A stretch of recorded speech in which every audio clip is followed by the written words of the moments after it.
Digital payments giant PhonePe is making its big e-commerce foray with Pincode. It's a hyper-local shopping app that will go live on ONDC, the Open Network for Digital Commerce. Bengaluru will be the first city to go live with grocery and food, with more cities and categories to follow. With 450 million users, PhonePe claims to have 1 out of 4 Indians on its platform. 35 million merchants accept payments via PhonePe. Most of them do their business in Tier 2 cities and beyond. This large network could usher growth for ONDC, which started to bring the next UPI moment for India. India's e-retail market is expected to triple from 50 billion in 2022 to 150 billion by 2027 as per a Bain report, with the shopper base likely to reach 400 to 450 million by 2027. The growth will be led by new online shoppers, primarily from Tier 2 and Tier 3 cities. PhonePe, which dominates UPI with a 50% market share, knows what a platform like ONDC could do for it. PhonePe is also in the middle of a $1 billion fundraise that valued the company at a whopping $12 billion, far ahead of its payment peers, including Paytm.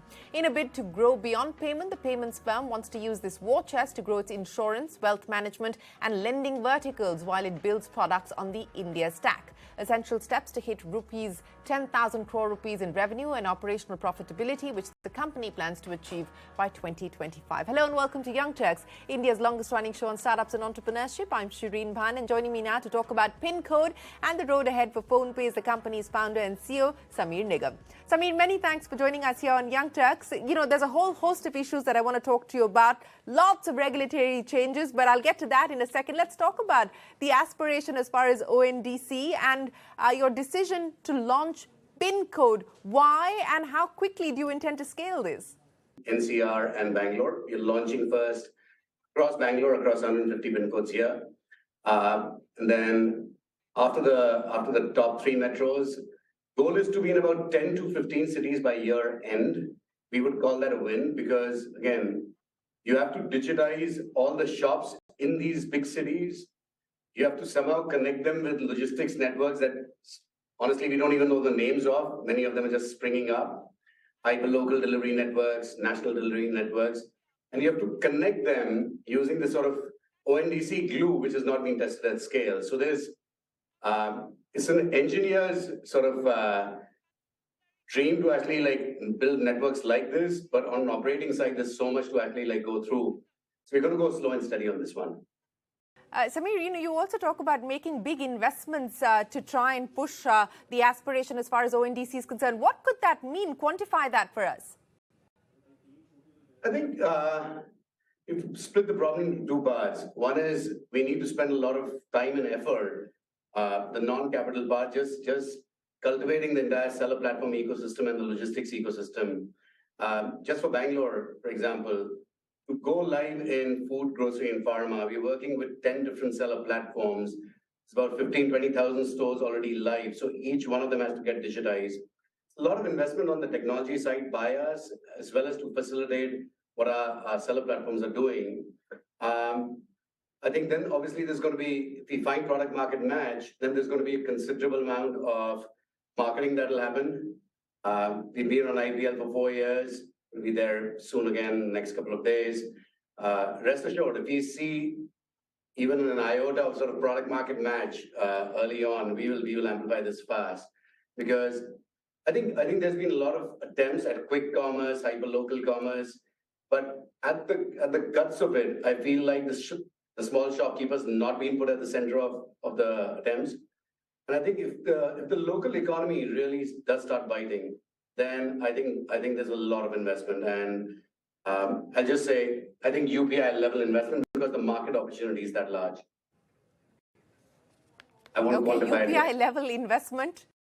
Okay, you won't want to put a number to it just yet. But, what is it going to mean in the near term as far as the expenses are concerned? The expenses have come in at about 3,706 crores. You've, of course, seen big spending on the IPL, the Cricket World Cup, etc. And what will this mean as far as burn is concerned as well?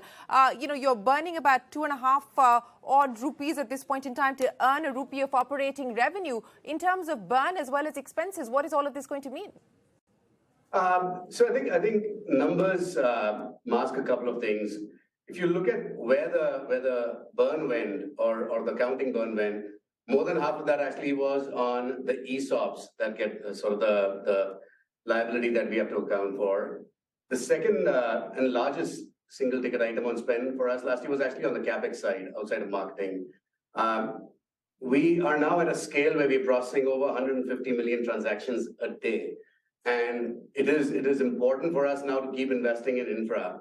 So we have 5 data centers that we actually spent on last year, about 20,000 servers added. So I think that investment on the CapEx side, below EBITDA, will continue.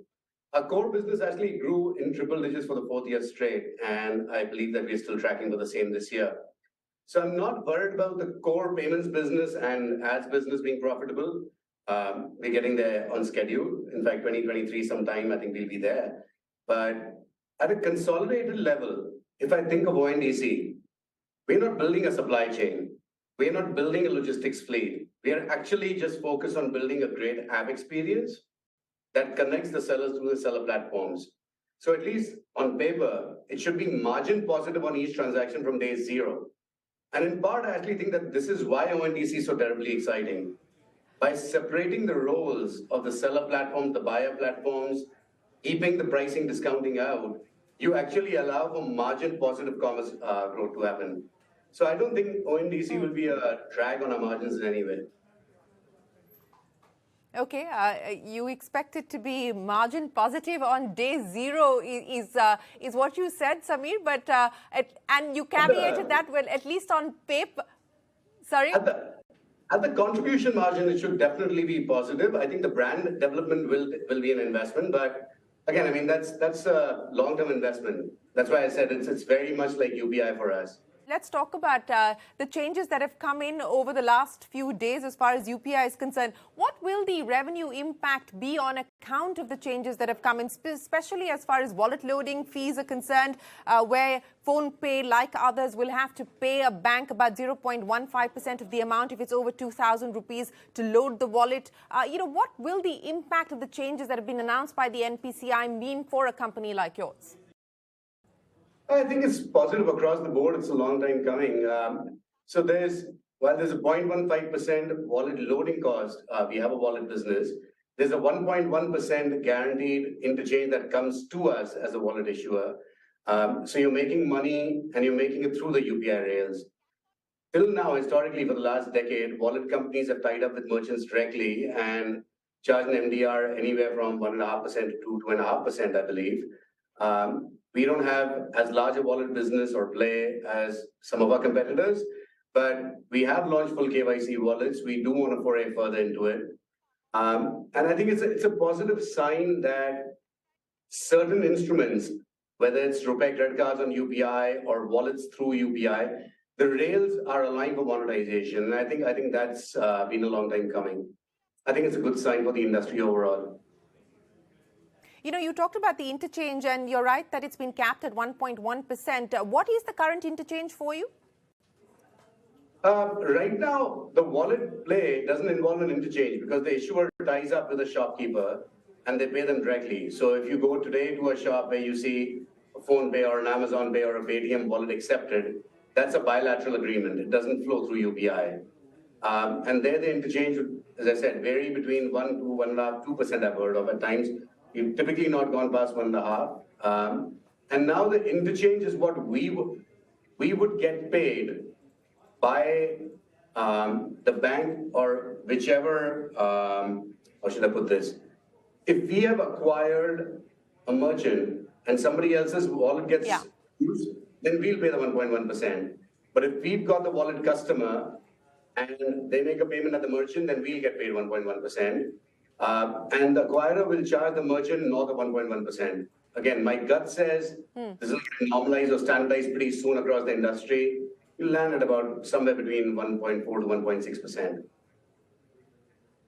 Right. And this is something that is contentious, and we don't know whether the government will go down that road or not. But there is an IIT Bombay report that's been put out suggesting that there be a flat facilitation fee of 0.3% to fund the infrastructure linked to UPI. Do you believe that is now going to have to be a reality that we need to contend with? As I said, no decision has been taken so far. We don't know whether the government will go down that road. But But is that something that you believe we should be prepared for?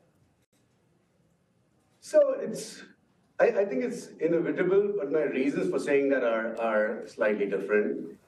I think there's a considerable amount of investment that's happening outside of the banking system. This is the fintech system, as we call it, both on the consumer side and the acquiring side.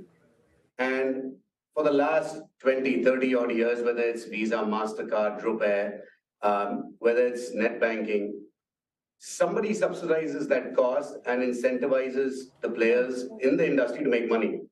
And it's traditionally been the merchant. So until zero MDR on UPI came along, the merchants were paying. The merchants continue to pay for Visa, MasterCard, they pay for all the wallet companies. Every other sector is also showing growth. So I'm still not convinced that merchants wouldn't pay a reasonable amount of interchange or MDR. So I'm hopeful it'll happen. I'm always hopeful.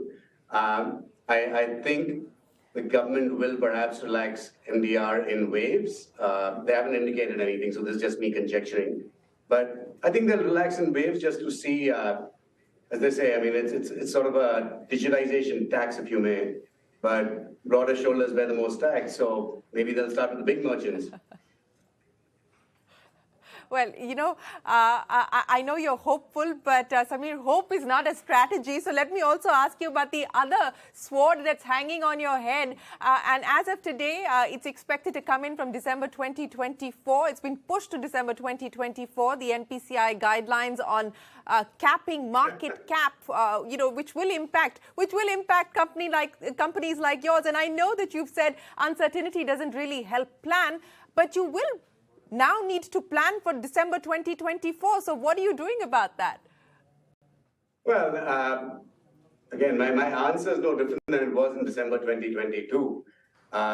Short of denying consumers access to PhonePe's UPI services, which is the only direct way to reduce my market share, I can hope that more entrants jump on the bandwagon.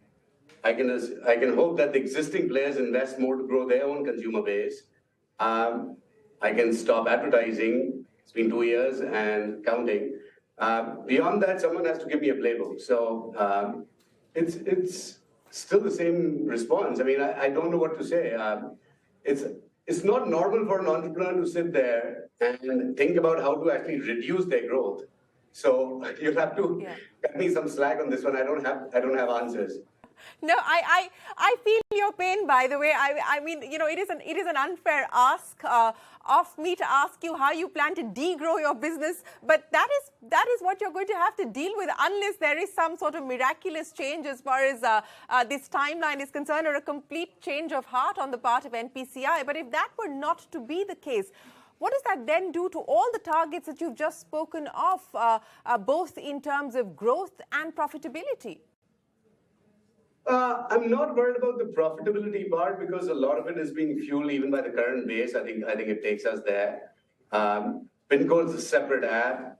We're going to be foraying into the entire sort of wealth and stockbroking side of things. We have a license. We'll be entering there. That's going to be a new app. Lending scaling up really well for us on the merchant side to begin with. We'll enter consumer lending at some point. Insurance, I believe we're the fastest growing insurtech in the country right now on distribution. So I think we have a lot going for us. I'm not so worried on the profitability side alone.